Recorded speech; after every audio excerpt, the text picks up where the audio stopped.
이더리움 새벽에 급락이 나왔습니다. 중동 리스크까지 겹치면서 지금 사도 되는 자리인지 고민이 크실 거예요. 그런데 같은 날 비트코인 현물 ETF에는 4억 7,100만 달러가 순유입됐습니다. 올해 들어 6번째로 큰 단일 유입 기록이에요. 기관 자금은 시장을 이탈하지 않았습니다. 수급이 살아있는데 가격이 눌렸다면 이건 매도 구간이 아니라 확인 구간이에요. 오늘은 이더리움 차트를 중심으로 지금 어디를 기준으로 봐야 하는지 정확하게 짚어드리겠습니다. 현재 이더리움은 2100달러 초반대에서 거래되고 있어요. 미국과 이란 사이 협상이 진행 중인 가운데 지정학적 불확실성이 전반적 위험자산 심리를 누르고 있는 국면이죠. 이런 환경에서는 차트를 어떻게 읽느냐에 따라 대응이 완전히 달라져요. 지금 이더리움은 새벽 급락 이후 눌린 상태에서 지지 반응이 나오고 있는 구간이에요. 여기서 추격해야 할 자리인지 아니면 한 발 물러서서 확인해야 할 자리인지 먼저 파악하는 게 중요하죠. 단기 지표와 중기 지표가 보내는 신호가 엇갈릴 때는 언제나 더 긴 시간봉의 관점을 우선해 두는 것이 맞아요.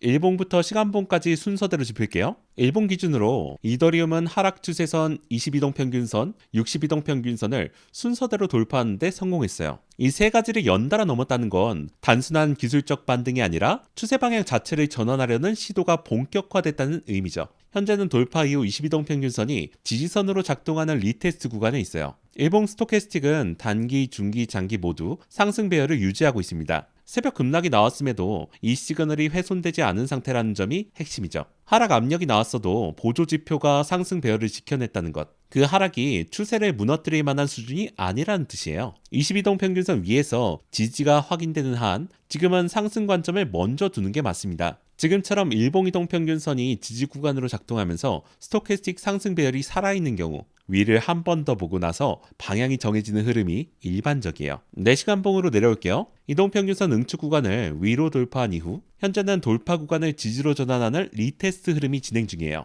응축 이후에는 방향성이 결정되는 구조이기 때문에 지금의 눌림을 고점 완성으로 해석하는 건 아직 성급해요. 4시간봉 이동평균선 배열은 120, 20, 240, 60 순서로 정배열 전환이 진행되고 있어요. 이 배열 구조 자체가 4시간봉 추세 방향이 위쪽임을 뒷받침합니다. 장기 스토캐스틱 역시 아직 상승 흐름을 이어가고 있어요. 이동평균선 정배열 전환이 진행되는 구간은 단순히 가격이 올라가는 것만이 아니라 추세 자체가 안착되는 과정이에요. 정배열이 살아있는 구간에서 나오는 조정은 추세 이탈이 아닌 눌림으로 봐야 하고 이 눌림이 깊어질수록 진입 기회로 활용할 수 있어요. 4시간봉 기준으로 지금 무너지는 자리가 아니라 눌리면서 에너지를 다시 쌓는 자리예요. 1시간봉 볼게요. 새벽 급락 이후 62동 평균선 위에서 지지 반응이 확인되고 있어요. 중기 스토캐스틱이 단기 스토캐스틱을 따라 골든 크로스를 형성하면서 급락 구간에서 발생했던 하락 시그널을 해소하는 흐름이 나타나고 있어요. 1시간봉 이동평균선 배열도 20, 60, 120, 240 정배열 방향으로 전환되어 있어요. 단기 흐름은 지금 방향이 꺾인 자리가 아니라 눌림 이후 상단을 다시 열어두는 자리예요. 현재 1시간봉에서 이동평균선 배열이 정배열을 유지하면서 지지를 받고 있다는 건 단기적으로도 하방보다 상방이 먼저 열려있다는 뜻이에요. 1시간봉 이동평균선 배열이 살아있는 동안은 단기 조정이 와도 62동평균선 전후로 반등 시도가 나오는 구조가 이어질 가능성이 높습니다. 저항과 지지 구간 정리할게요. 상단 첫 번째 저항은 1시간봉 오더 블록이 위치한 2150달러 중반대 구간이에요. 단기 목표가로 봐야 하며 이 구간에서 한번 막히는지 반응을 먼저 확인해야 됩니다. 이 구간을 돌파하면 수렴 상단이 2170달러권 다음 저항이고 그 위로는 2200달러 매물대까지 시야에 들어옵니다. 중간 저항은 피보나치 0.5 되돌림과 22동 평균선이 겹치는 2120달러 중반대 구간이에요. 저항선이 겹치는 자리이기 때문에 이 구간에서 나오는 반응을 반드시 체크하셔야 합니다. 지지는 세 구간을 기준으로 잡을게요. 1시간봉 62동 평균선인 2090달러 초반대가 첫 번째 지지 구간, 그 아래는 242동 평균선이 위치한 2060달러 중반대 구간이에요. 핵심 지지는 수렴하단이 2040달러 후반대이며 이 구간을 이탈하기 전까지는 상승 관점을 유지해야 돼요. 최후 방어선은 2010달러 초중반대 매물대 구간입니다. 여기까지 밀리는 경우에는 단기 시나리오 자체를 재점검해야 하는 수준으로 봐주시면 됩니다. 달러 기준 핵심 요약을 정리하면 이렇습니다. 상승 관점은 수렴 하단 2040달러 후반대 이탈 전까지 유효하며 반등 시 2150달러 중반대에서 반응을 확인하는 게 순서예요. 이 두 구간 사이에서 단기 방향성이 결정될 가능성이 가장 높습니다. 원화 기준으로 짚을게요. 현재 이더리움 원화 가격은 310만 원대에 위치해 있어요. 원화 차트도 달러 방향과 같아요.